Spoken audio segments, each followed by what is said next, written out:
তোমরা 1 2 3 1 2 বেশি বকো না তো, কালকে আবার আসবে, ঠিক আছে? এরকম টাইমে আমি আসছি, হ্যাঁ?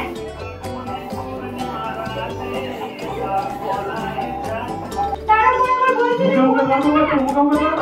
তোমার এই চুলটা ছিল দেবো, তোমার এই চুলটা। Are you ready?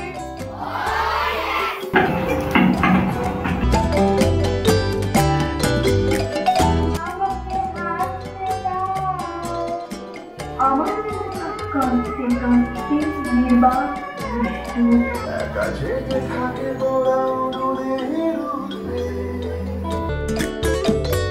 এই স্কুলে যে দাদারা প্রোগ্রাম দেখে আমার ভালোই লাগলো এবং আমি সবাইকে বলবো যে শিশুশ্রম একটি খুবই খারাপ বিষয়। শিশুদের যতটা সম্ভব আপনারা বিদ্যা দিন, তারা ভবিষ্যতে বড় হবে এবং বড় হয়ে একটা ভালো কাজ করবে, তখন আপনাদের আপনি প্রমোশন হবে।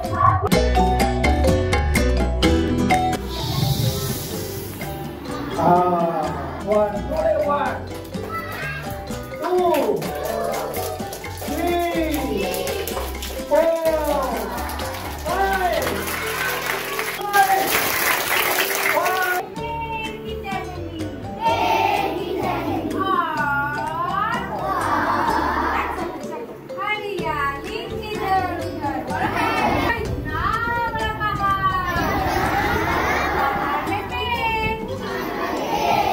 আমাদের শরীরকে আমাদেরকে সুরক্ষিত রাখতে হবে, বুঝতে পেরেছ?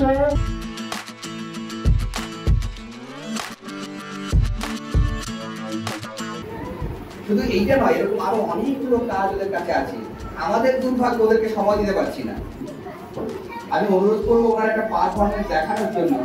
আপনারা অবাক হয়ে যাবেন যে উনি কি সব বিষয় নিয়ে ঘুরে বেড়াচ্ছেন। ডিস্ট্রিক্ট লেভেলে আমি সময় চাইলাম যে ওনাদেরকে শুধুমাত্র মিনাপুরে একটা দিন দিন, আমি ওদের ডাল ভাত নুন ভাত খাওয়ার ব্যবস্থা করি, সারাদিন বাচ্চাদের সাথে থাকুন। কিন্তু এই স্যাররা আসেন, আমাদের ভালো লাগে। এবার এই স্যারও যে বিষয়গুলো সেদিন বলেছেন, আমি ভীষণভাবে অভিভূত হয়েছিলাম যে ওইটুকু অল্প সময় গাড়ি থেকে নেমে হুট করে ঢুকে পড়লেন, হুট করে বাচ্চাদের বন্ধু বানিয়ে ফেললেন এবং মুহূর্তের মধ্যে ওদের কেমন যেন দখল করে নিলেন। ওই যে তোমাদের যে দাদা এখানে বসে ভাঙছিলেন, তোমাদের যে দিদি ওখানে থালা নিয়ে পড়ে গেলেন, তোমাদের যে দিদিমণি এতক্ষণ ধরে নৃত্য শৈলীর মধ্যে যে গোটা বিষয়টা ফুটিয়ে তুললেন, এইটা প্রতিদিন ক্লাসরুমে পড়ানো হয় না।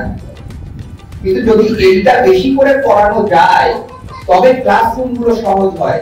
এই মাননীয় সৌভিক স্যার তাদের সাথে যাদেরকে নিয়ে এসেছেন, আমরা কেউ জানলামই না, আমরা কেউ বুঝলামই না যে কি বিরাট একটা দায়িত্ব নিয়ে তারা জেলার এ প্রান্ত থেকে প্রান্ত ছুটে বেড়াচ্ছেন।